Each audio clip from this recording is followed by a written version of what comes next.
ایک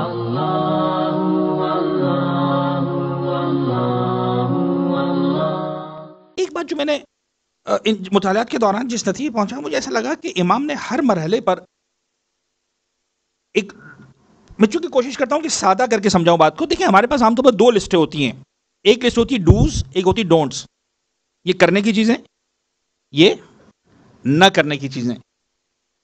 جو میں سمجھا یہاں پر مولا کے ان سارے رسالۃ الحقوق کو دیکھ کر امام نے ڈوز سے پہلے ڈونٹس کی بات کی ہے.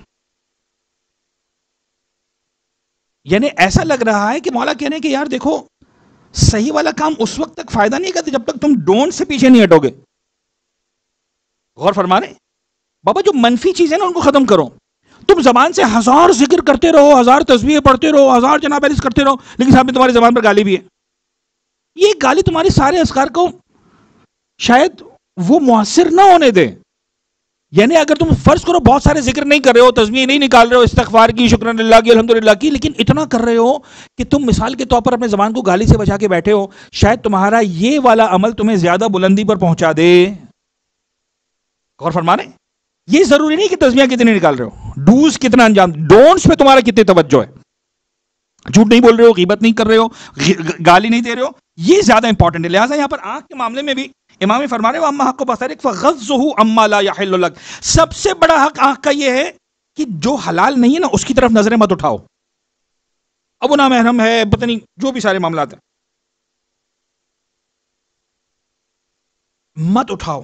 اچھا ایک زمانہ تھا حرام دیکھنے کے لیے انسان کو بہت دور جانا پڑتا تھا. اللہ کر پہ بات سمجھا پاؤں. آج حرام 12 انچ کے فاصلے پر ہے. ہر انسان کے پاس ایک اسکرین ہے، موبائل کے نام پر، ٹیبلٹ کے نام پر، آئی پیڈ کے نام پر، پتہ نہیں کس نام پر. میں اپنے بچوں سے مخاطب ہوں، والدین سے مخاطب ہوں. خدارا دیکھیں، بہت ہی سادہ الفاظ میں بات کر رہا ہوں. دیکھیں دنیا میں 3 طرح کی چیزیں ہیں. ایک وہ ہے جس کا ہر صورت میں صرف فائدہ ہی فائدہ، ٹھیک ہے جی. ایک وہ ہے جس کا ہر صورت میں نقصان ہی نقصان ہے، وہ نہ ہم ہاتھ لگاتے ہیں، نہ کسی کو ہاتھ لگانے دیتے ہیں، نہ بچوں کو. زیادہ تر چیزیں وہ ہیں دنیا کے اندر جن کے فائدے بھی ہیں، نقصان بھی ہیں. ایسا ہے کہ نہیں؟ تو اس میں ہم کیا کرتے ہیں؟ یا تو ہم بچے کے ہاتھ میں نہیں دیتے. مثلا چاقو ہے، اس کائنات کا گزارا ہے چاقو کے بغیر؟ سر 2 دن کے لیے فرض کریں کہ چاقو نہیں ہے، زندگی اجیرن ہو جائے گی آپ کی. ہمارا گزارا نہیں ہے. کتنا زیادہ ضروری چیز ہے، لیکن اس کا مطلب بچے کے ہاتھ میں دے دوں؟ اتنے زبردست بینیفٹس ہیں، دے دو بچے کے ہاتھ میں. آپ کہتے نہیں بچہ ہاتھ میں لے گا نا اس کے نقصان کے چانسز زیادہ ہیں. تو بابا یہ چاقو میں تمہیں سمجھ میں آتا ہے کہ نقصان کے چانسز زیادہ ہیں، حالانکہ اس کے فائدے بہت زیادہ ہیں، تو یہ اسکرین میں تمہیں سمجھ میں کیوں نہیں آتا؟ ہم یہ کب کہنے کہ صرف 100% نقصان آتا ہے؟ بہت سارے فائدے ہمیں پتہ ہے.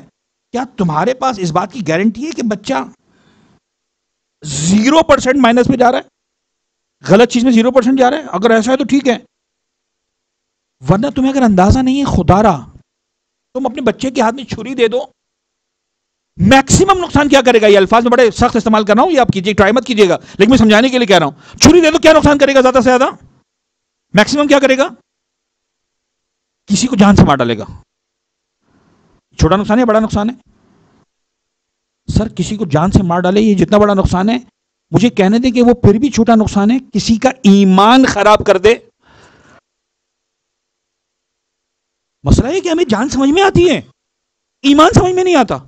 آج ہمارے بچے مثال کے طور پر اہل بیت اطہار سے دور ہو رہے ہیں، آج ایتھیسٹ بن رہے ہیں، پروردگار کی ذات سے دور ہو رہے ہیں، ماں باپ کی عزت نہیں کر رہے ہیں. پتہ نہیں کہاں تک بات جا رہی ہے. خدا را اما حق بصرک فغضہ عما لا یحل لک وترک ابتذال ہی. اور جو اور آنکھ سے وہی دیکھو جس سے عبرت ہو، جس سے تم بینا ہو جاؤ، جہاں سے تم کو علم حاصل کر سکو، کیونکہ آنکھیں عبرت حاصل کرنے کا ذریعہ ہے. عبرت سے مراد یہاں پر صرف عبرت کی ایک پازیٹیو میننگ بھی ہے. عبرت نکلا ہے عبور کرنے سے. آپ مطلب درمیان میں دریا ہوتا ہے تو آپ کیا کرتے ہیں؟ پل کے ذریعے عبور کرتے ہیں. آنکھیں تمہیں عبور کروانے کے لیے ہیں.